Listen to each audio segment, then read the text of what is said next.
again. Swarovski.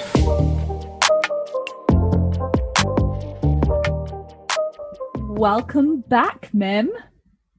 Whoop whoop. Episode 5. Episode How are 5. you? I'm good, thanks. I'm good. Feeling a little sorry for myself because a bee stung me yesterday.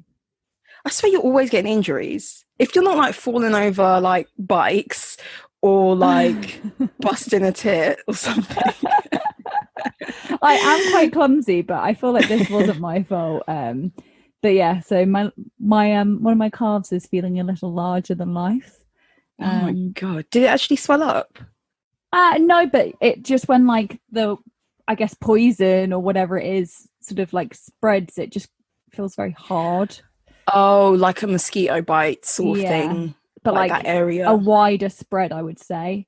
But other than that, I'm feeling good. How about you? Good. I'm good as well. Yeah. Yeah. Everything's cool here. Been up to much?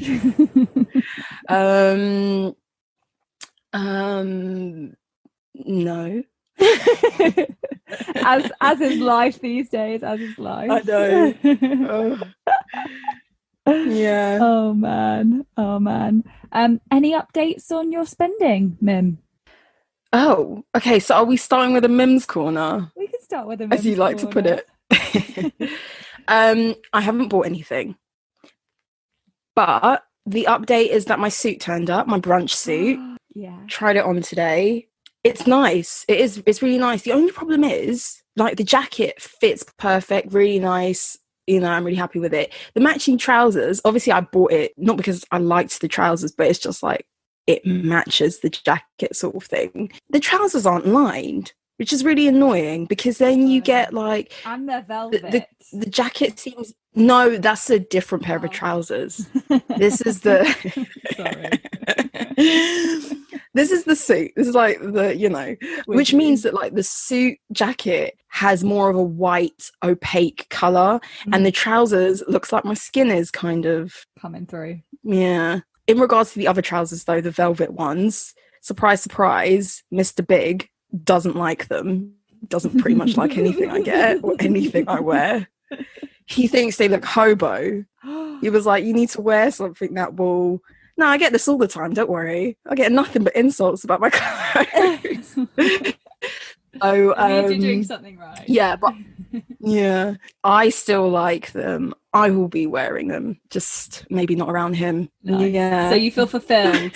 Yeah, I do. Yeah, hopefully it stays that way, isn't it?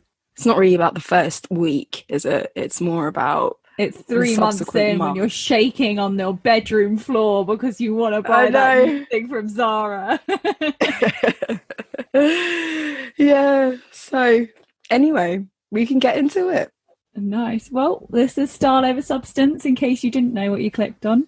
I'm Scarlett and... I'm Mim. Welcome back. Episode 5. What's your fashion story, Mim? So this week my fashion story is... came across an article. It was about whether subscription services are viable across retail and fashion. And it's more that I wanted to pose the question to you.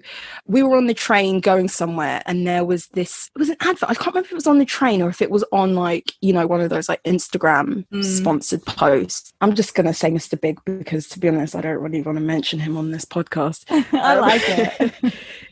He was like, have you seen this? And I was watching it and I was like, oh yeah. And it was obviously advertising a subscription service for guys where every week or month or depending on the rate that you choose, they would send you like a whole new outfit. So you would get the trainers, t-shirt, jeans, or different combinations. And basically they would ask you what your style is and all that stuff and compile and like curate your wardrobe and you would get like a new look every month, let's say.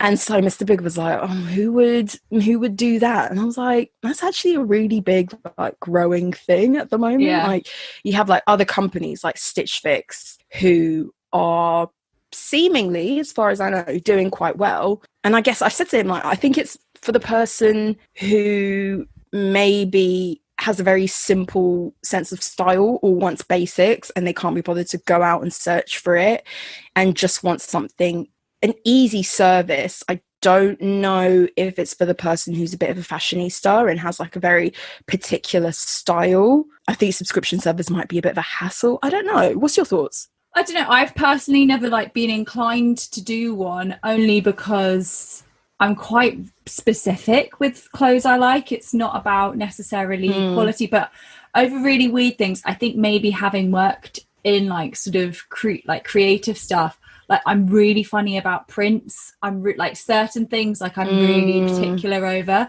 But I know my brother a few years ago got sent, like worked with a company that was doing a subscription thing, and it was less of just an outfit but just loads of options. And basically the concept was that you would tick a few boxes of what you were looking for. Say you might have an upcoming holiday, you'd say I'm in the market for some summer clothes or whatever it might be, and they would send stuff over and you only paid for what you kept. And so and so that worked quite well with him. And my brother's really into actually his clothes, and so we got some funky stuff. I think I'd like it in that regard of like, you know, sometimes you're scrolling through some like pretty similar websites and similar shops that you always go on and you're not really inspired, nothing jumps out. It's quite nice to be introduced to new brands maybe, but it depends obviously who they partner with. But I don't know, it could be really cool actually. Would you sign up to it though? Would you take a risk on something like Stitch Fix? I don't think I would, because I think it's really expensive. I think they send you nice clothes. Like I don't think it's kind of going to be like high street prices. And also I'm somebody where, like, you know, when you do that classic thing, I don't know if it is that classic, but you order quite a few things and you know you can't keep them all. Yeah. No. You know what that reminds me? That is like classic uni behaviour. Yeah. When you're going out and you need a bunch of things, and this one night ASOS was like really popping, and you're only going to keep one thing because you're broke. Yeah. Yeah. So it'll often be that you just don't know. Some things don't suit you. You never know, especially with online stuff, about the fabric and whatever, or the fit. And at the moment as well, loads of clothes aren't even photos on a person. So who knows how some things fit. But yeah, so I think that it would be the risk that you play when you do that, where like you kind of want to keep it all. And I don't know if I would like being shown loads of clothes and then be like, I can't keep them all, but how do I decide what to send back? Because that's always really tricky. If like, I mean, very rarely does it happen to me that everything I love, but sometimes you do have to have that internal battle of, oh, can I keep that second thing? Or like, I was meant to send one of you back. Yeah, exactly. I think that's where it can get expensive, when you end up keeping things that you don't want to keep, but you just maybe got too lazy to send back. Yeah. But so this article that I started reading into, I think these figures are for the US, but I thought it was just interesting to like tell you. It says the article is on Retail Dive, and it says, according to an April survey from Zora, something like that, 88.6%, 88.6% of subscription-based businesses said memberships were either flat or growing during the start of the pandemic, with 22.5% reporting that memberships accelerated during the period. So maybe it's for people who like can't get out the house. I don't know. Yeah, and I mean, I don't know how great postage stuff like that is in the US. Like maybe stuff isn't as easily delivered like here. We're small, aren't we? Like most stuff you can get basically the next day. But yeah, I mean, I'd maybe try one. Would you try one? No. No. I mean, like, a subscription service can sponsor us and I'll use their service. I guess it's the same thing of, you know how some shops and especially department stores would probably offer you to have like a stylist or someone help you with personal shopping. I don't really want someone to tell me how to dress, because actually, like, I think we're quite similar. Sometimes I might not look the way people, like you're saying, like if Mr. Big doesn't like your trousers, but if they make you feel good, or like you just fancy wearing them, or that's how you want to express yourself that day. Like I've got loads of different like personas, I guess, in clothing. and I kind of don't want someone to tell me what they should be. If that makes sense. I just think it would end up being quite wasteful for me. Like, I have enough clothes as it is. Like, the only thing that I would need on subscription are like white t-shirts, because they're just stuff that I wear a lot. Yeah, like under jumpers and like under jackets. Yes, and, like you were saying, the classics. Yeah, but then it gets to the point that I don't need a new white t-shirt every month. Wasn't it something that like David Beckham supposedly threw his Calvin Kleins away after one wear or something like that? It was like him or Justin Bieber, one of those two. Yeah. Anyway, what's your fashion story this week? So my fashion story is talking about the recycled wedding dress that Princess Beatrice wore in her sort of little secret hidden wedding. Oh, that was recycled? Because no, I didn't know it was recycled, it was but I will say, stop. It was the Queen's. Really? I will go check out our Instagram. I will post a photo of the Queen wearing it and then Princess Beatrice. And there's very slight amendments. But I just think that's kind of really cool, especially right now. And obviously, it was a quick sort of wedding, and it wasn't so elaborate. It wasn't filmed on telly and all of that like ordeal. But I thought that was really cool. I really liked that. I will say, I saw the dress, and I was like, I hate the sleeves on it. So that was the addition. Oh. The sleeves, they could have left them. You know what she should have done? Just had like long, full-length, simple sleeves. So because the rest of the dress was nice. Strapless before. It was not strapless. Just the thin straps before. Yeah. Oh.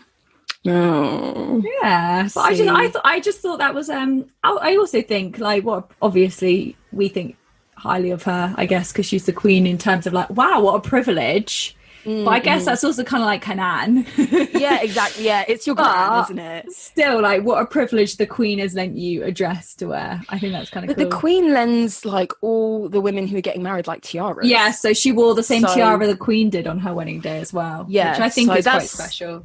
That's a really big deal. Yeah.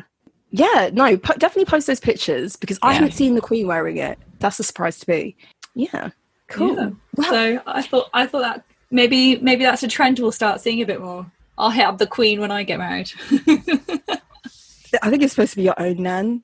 It's not supposed to be someone else's nan. Oh dear. Anyway, this week, I'm quite looking forward to this, because it is a story time. It's been quite a while since we heard a story time from you. It was right at the beginning. So yeah, I'm looking forward to hearing your tales again.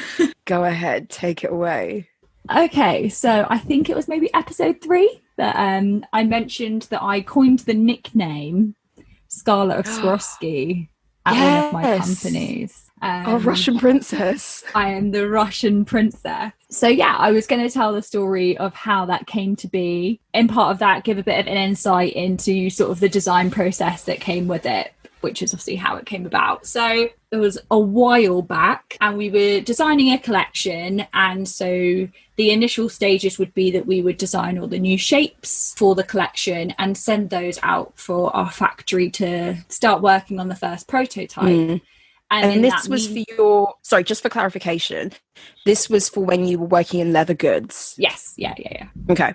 So yeah, this is the process that we used for leather goods, because you can't make up a sample in your showroom that easily, or in your we were in that stage where we knew sort of the theme obviously of the collection, and we then were awaiting the prototypes. So that's the kind of time that we would start looking at surface design and embellishment or print pattern, something to kind of apply to the bags. And that was something that I kind of heavily focused on at one point. Was I was kind of, if there was anything on the bag, that was what I focused on after this project, because it became such a labour of love. What the concept that we wanted for our elevated tier were Swarovski scenes.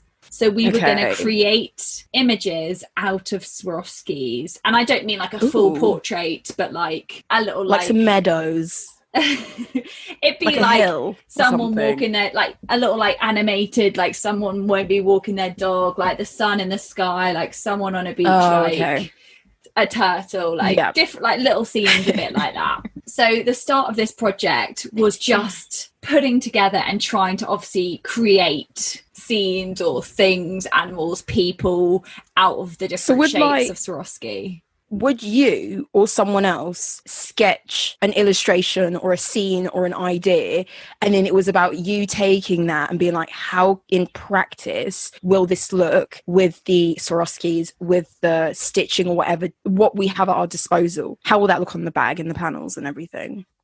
No, you so doing it a was drawing? more loads of us, like the whole team would sit and we'd all just see what we could make from the shape. So instead of having, we need to achieve this, it sort of started with what can we do, and then it started with, oh well, that looks like a person, why don't we have them walking a dog, like adding a bit of like humor and a bit more dimension to the different scenes or characters. So there were a few ideas that we had to achieve, but for the most part it was sort of free reign. So this was across the entire accessories range that we were going to be using this technique, and so every single style had a different scene. So it wasn't like, oh, when you have a print, obviously the same print just gets applied to everything, but you just make sure the placement is nice with that bag or whatever. This was it was no way transferable.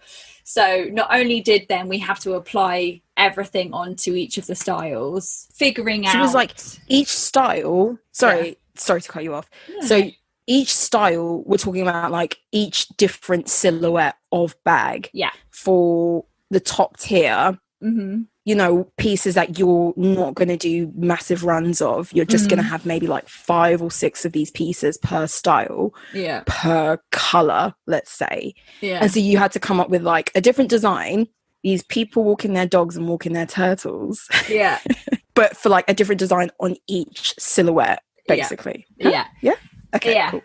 That's correct. And the then kind of frustrating thing is that some would just be lots of continual look the same. You wouldn't notice that the large bag is different to the small, like the large tote is different to the small tote, or like the you know, you wouldn't notice that the scene actually isn't the same because you're not really going to be buying two. So it was very frustrating that they were all different, but obviously also quite cool. But what that came with was we figured out the shapes we wanted, but every stone was going to be different colors and different, like, be vibrant.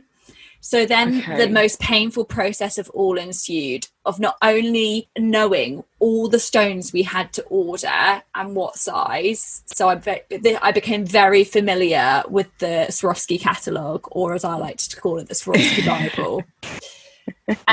So that was the first step, is identifying all of the shapes, all of the sizes, and making sure that we knew what they were. The next one was choosing the colours. But if anyone's been familiar with the Swarovski catalogue, not all stones come in all colours.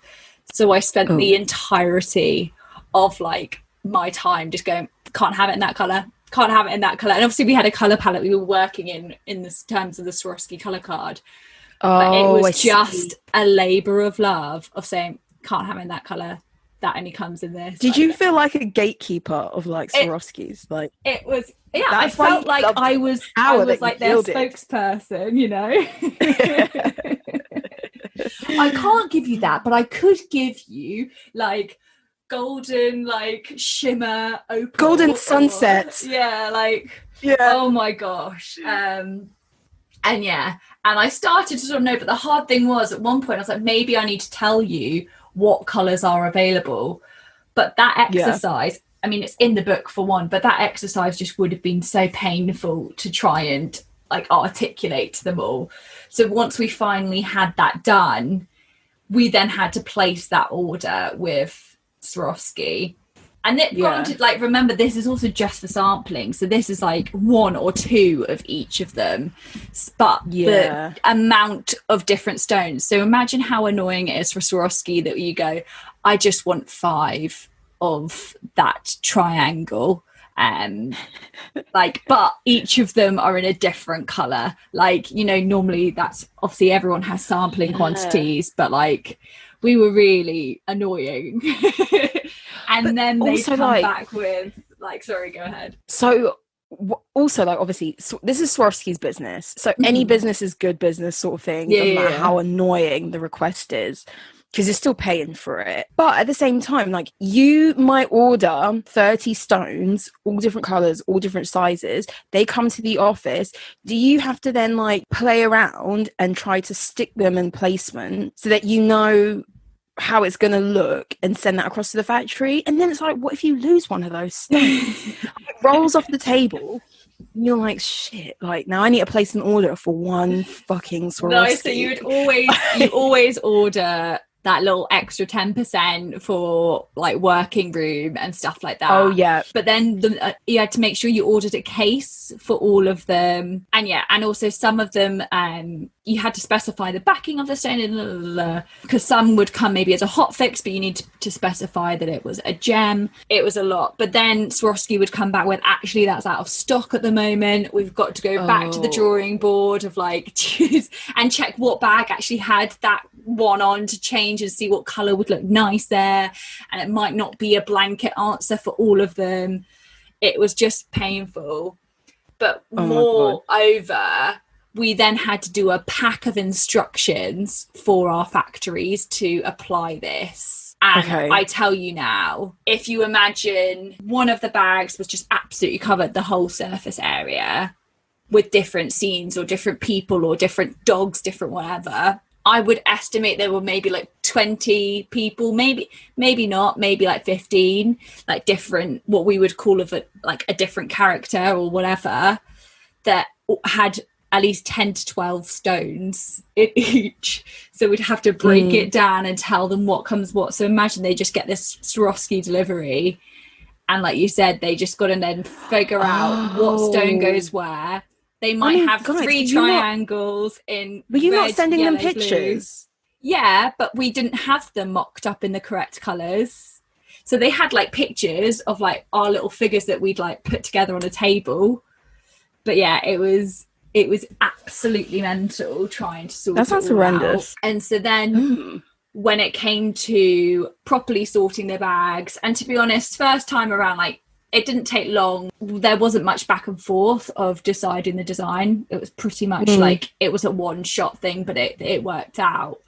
But then it came to sorting out, inputting that into the system. So working with like the product development team to help them input into the system, because basically, obviously, whatever then gets ordered in sales, they need to order the correct Swarovskis for that bag, and working with them, and then again working with what Swarovski actually had in stock for that kind of a thing, or working with their minimums to make sure we hit them, and how many bags do we have to sell to like and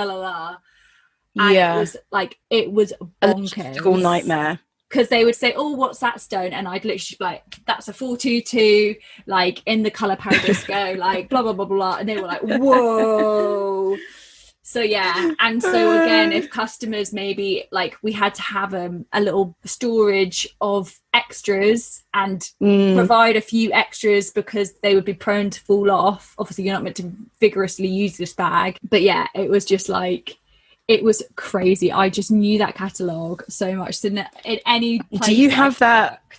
Do you have that on your CV? What, are you like? I no, not the title, not your royal title, but it's just like like you know when you put in your CV, it's like, I have high expertise in Swarovski catalogue.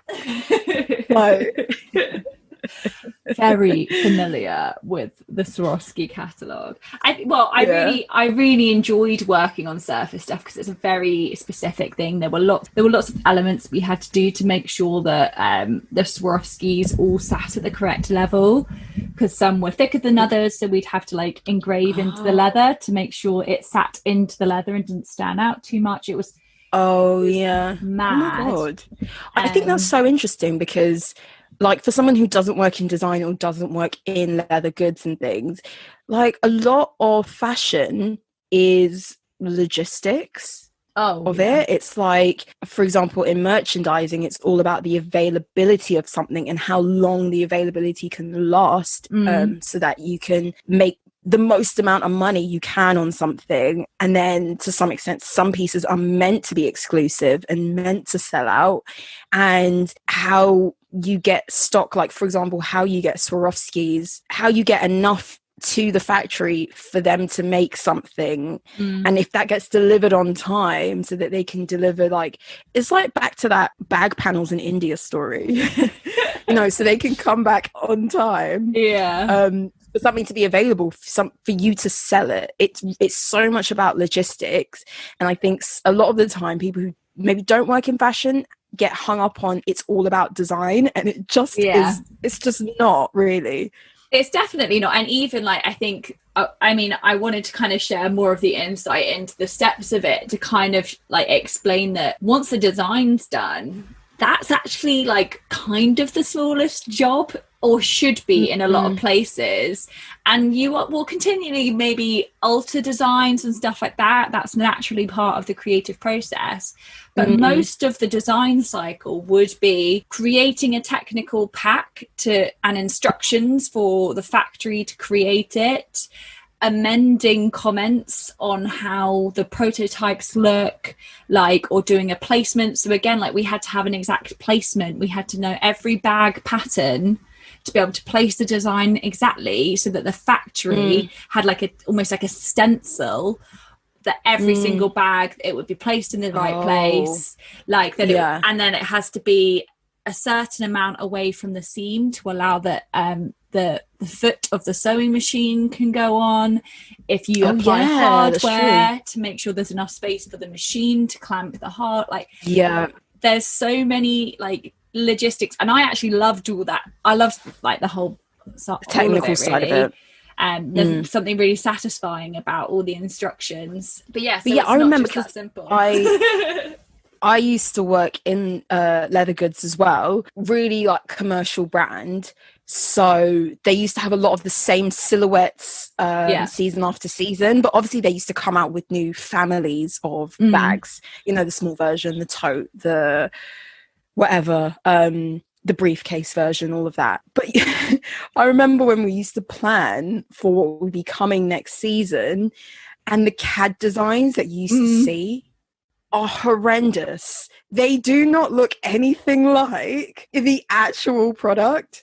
So when they used to arrive, you see like, oh, it's actually kind of nice. Yeah. Well, so I think it depends on the brand though. So at one place, we didn't really care for even really doing a CAD. We would mock all the bags up in paper.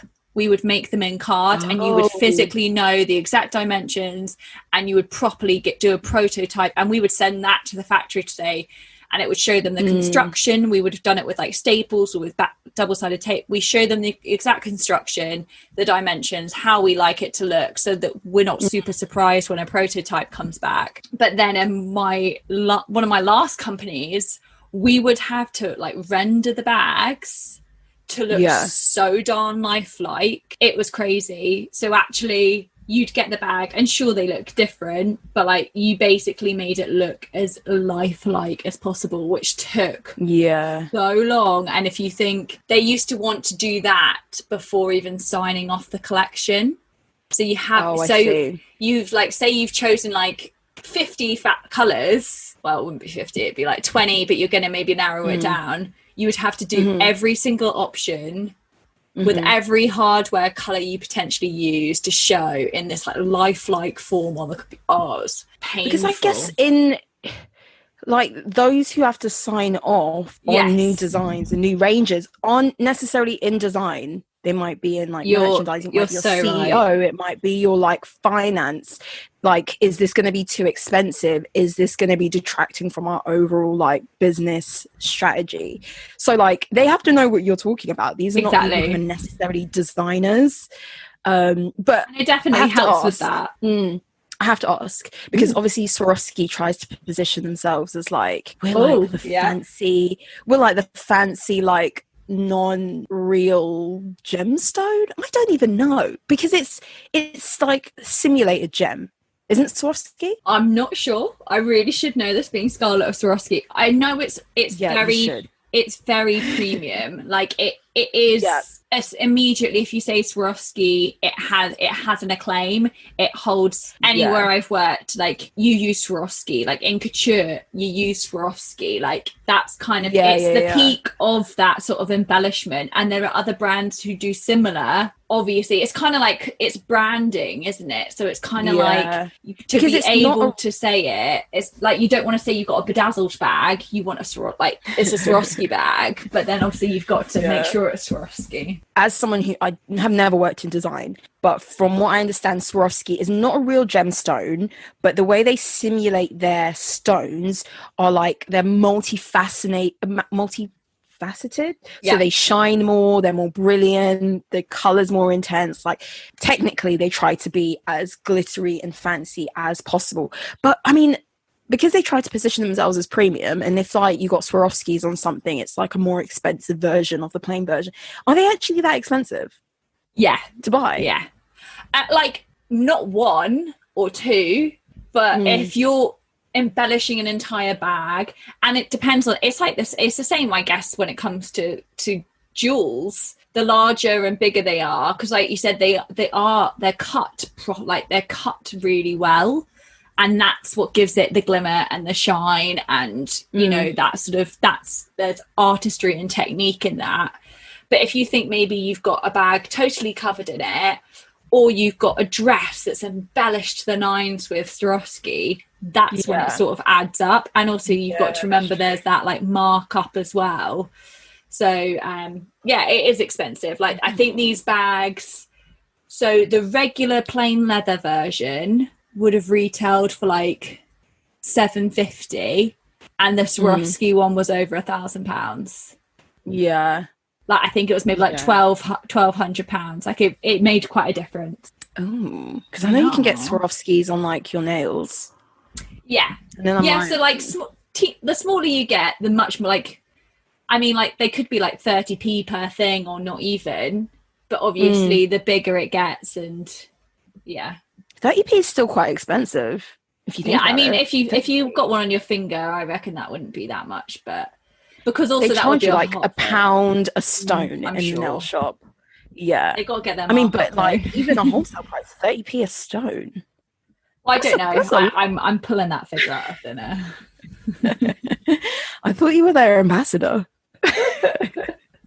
Oh man, I very much was. But yeah, so that's how I became crowned Scarlett of Swarovski. And it's funny, I still love, like, if I ever go to fairs, I love going to their stands because all these companies are still trying to be innovative, and they're continually trying to do something that they haven't been able to achieve yet with their product. So I do like going there or getting their seasonal new gems. Oh, well, do they just come out in like new colours, basically? So they normally sometimes add a few colours. I mean, they're normally not really what you would be using in any sort of luxury fashion, I guess. Or it'd be very specific. It's normally that they've created a new shape. So sometimes they've made like a beetle.